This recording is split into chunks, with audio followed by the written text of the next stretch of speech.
بكرة ما في زيارة بكرة وبعد ما في زيارة.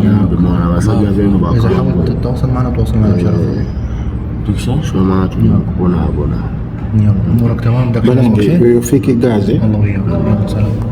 Ekibiina kya Hanks Media ekyasayininga omuyimbi Fiki Gaza essaawa eno wetwogerera Fiki Gaza bamukwata. So as Hanks Media wetwasayiningira Fiki Gaza already yali amaze otwala sente za promoter wa gye yalina okuyimba. So ffe twamuteekinga already ng'omuyimbi yasayininga dda contract nabo ng'alina okuyimbira bali. So teyamanya nti promoter amuguze nti tali legit talina mpapula. So bwe yagenda ne bamukwatirayo era wetwogerera essaawa eno ali mu kkomera.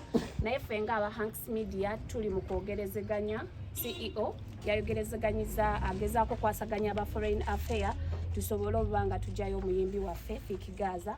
So embeera yonna yeeyo eriwo. Omuyimbi bamukutte ali Saudi Arabia, naye CEO wa Hanks Media ali mu kola ekisoboka omuyimbi asobole okuvaayo. So tubadde tusaba bannamawulire n'abayimbi bonna beegatte ku Bobi Wine tusobole okuraisinga eddoboozi lyaffe tufune omuyimbi omwagalwa w'abangi Fiki Gaza.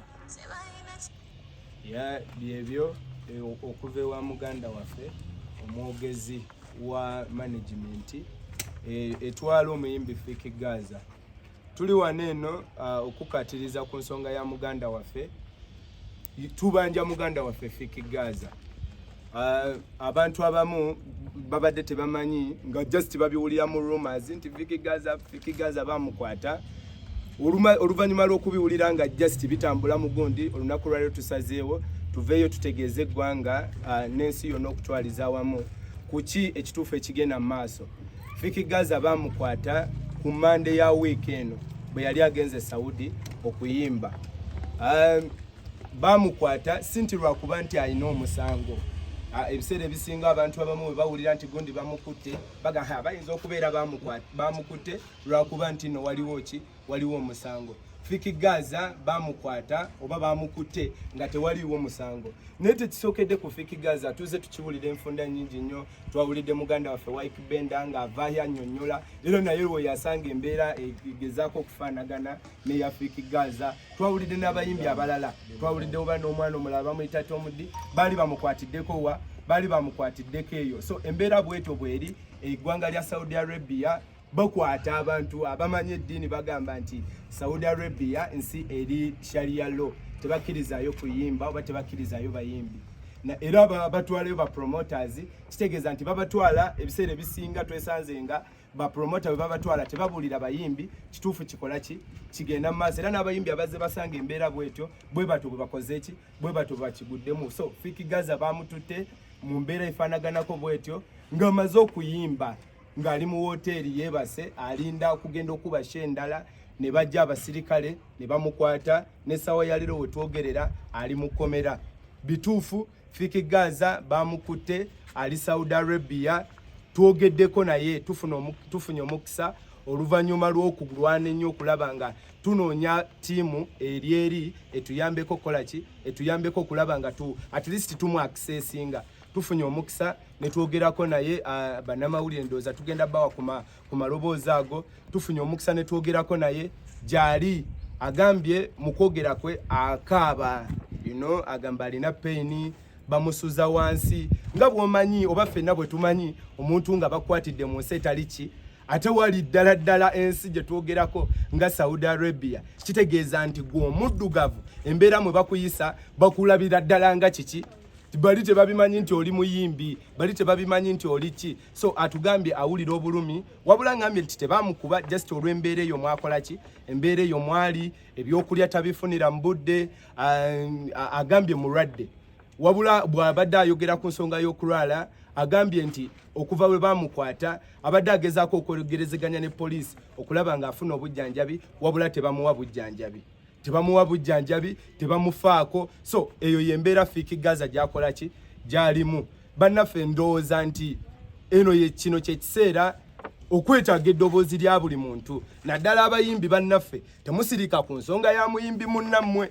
Leero kiri ku Fiki Gaza enkeera kyandibeera kwani kukyandibeera kuggwe oyinza okubeera nga tojja sanga mbeera Fiki Gaza gyayitamu naye era still ojja kusanga embeera yeetaaga Fiki Gaza oba yeetaaga ki yeetaaga muyimbi munno. So mu mbeera ng'eno tubasaba bannaffe tuyimirire ku lwa Fiki Gaza. Buli omu okozesa eddoboozi lyo bwe tubadde twogerako ne Fiki Gaza atugambye nti buli lwe tuteekawo pressure kubanga already balinga abafunye eri information nti omuntu gwe bakutte munene muki alabika muntu munene. So agambye nti buli gye tukomoteekawo pressure kitegeeza nti kijja kuyambako Fiki Gaza okola ki okumuta. Then era n'asaba n'abantu abagundivu mu ggwanga tufunye omukisa nti tulabye His Excellency Bobi Wine ensonga agiyingiddemu.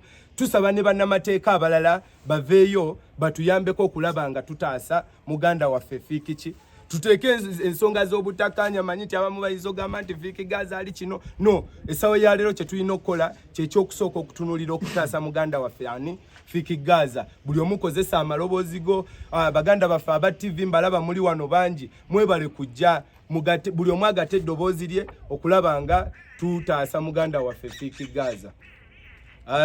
Ngenda kubawa omu ku booluganda ba Fiki Gaza ayogere ku mbeera egenda maaso ku muganda we Fiki Gaza.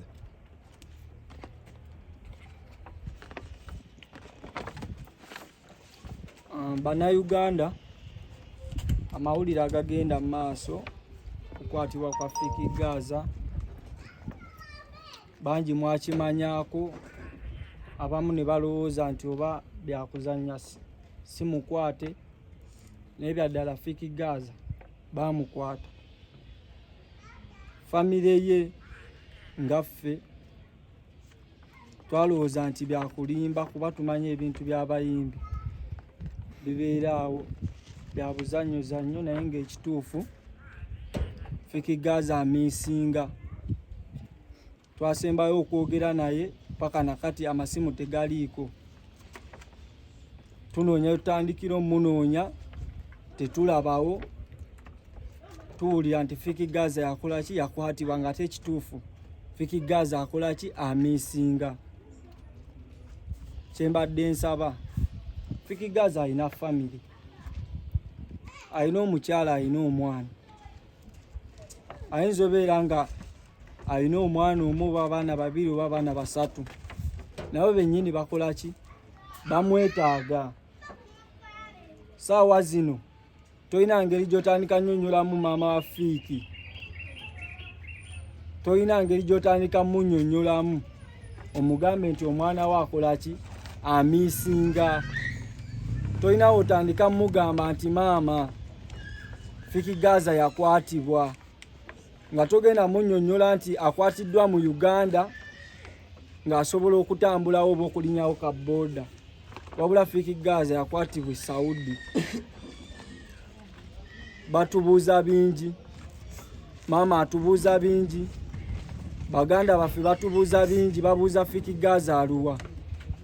Kuba ebyaddala Fiki abadde tasobola mmala wiiki nga tagenzeeko wa maama we, abadde tasobola mmala bbanga ddene nga takubidde ku maama we oba baganda be. Saawa zino ekitaliiwo. Nze kyembadde nsaba alaba TV yonna eno, nkusaba busabi gwe kikwatako, abakulu mwenna mwenna abayina amaanyi nga gasobola ottaasa Fiki Gaza ave mu busibe, kuba ebyadde atumuwulizzaako katono nga n'essimu gy'akozesezza atuwaddeko mukonekitinga byakwebbabba, agambye mulwadde tafuna treatment, naye kennyininyini yatuuse n'okwekyawa takyayagala kulya. Abasajja beeri bakambwe si be beene e Uganda basobola okukola ki okumuta. Bino byaddala mu abayimbi abali abayogera nti tiki naawe saawa yonna bagenda kukwata, tebagenda kukoma ku Fiki Gaza, naawe bagenda kukwata. Oli Fiki muganda waffe alabirira bangi, alina famire ye, alina baalabirira ne baasomesa, buli kimu kyesibye. Fiki Gaza akwatiddwa, abasajja teboogera ki kye baagala, teboogera ki musango ki gwe bamuvunaana, kuba bamujja mu woteero n'oluggi bamenya lumenye. sawa ya kakati tetumanyi kyakukola.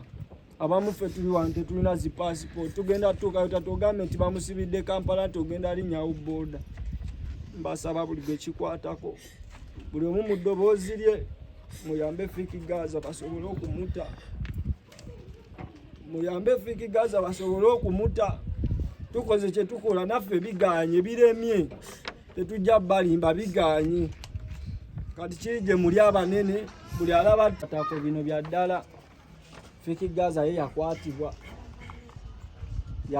era embeera gy'alimu si nnungi. Tusobola n'obbawa ku mawoloboozi ne vidiyo gye basobodde omukwata yenna emimwa gikaze. Tumubuuzizza olya atugambe kimu naye yeekyaya. Abasajja bakola ki? Bamuteekako akazito okumanya nga bali abasajja babi nnyo. Bamunoonyereza nako nti omuntu gwe bakutte kirabika munene e Uganda. Afese banja musegeera sagala mutuze kisamana Twagalagaza boss mwagale mwagale tusirikeko omwami kikirire mu njogera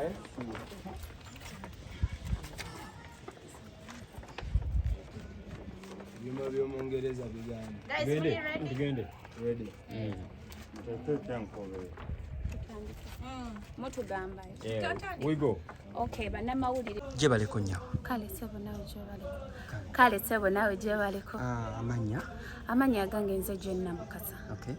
Jenna Mukasa, olwaleero tuli mu kubeera nga muli mu kafubo ak'okubanga bata omuyimbi Fiki Gaza. Ensonga eno eryetya era ggwe okola ngaani? Okay, nze ayogerera ekibiina kya Hanks Media. So Fiki Gaza twamusayininga as a brand but twamusanga already yamala ddolya sente. So waliwo promoter ali Saudi Arabia yamukwasaganya mu December n'amusasula sente zonna n'azimalayo. Naye ng'oyo omusajja yali tasobola kutegeka bivulu Saudi Arabia because talina license. Kitegeera. So Fiki we yagenda ogw'omulimu tegubadde gwa Hanks Media. We twamusayiningira already yalina contract yaabwe nga ne sente yazirya. So kati we yagenze Saudi Arabia okuyimba ne bamukwata nga bagamba talina kuyimba eyamulese talina license. So kati ffe nga aba Hanks Media wadde ey'ensonga nti tetwagirimu but muyimbi waffe twamwendosinga, so tulina ovaayo tuyambe omuyimbi waffe. So we twogera essaawa eno Fiki Gaza bamusibye.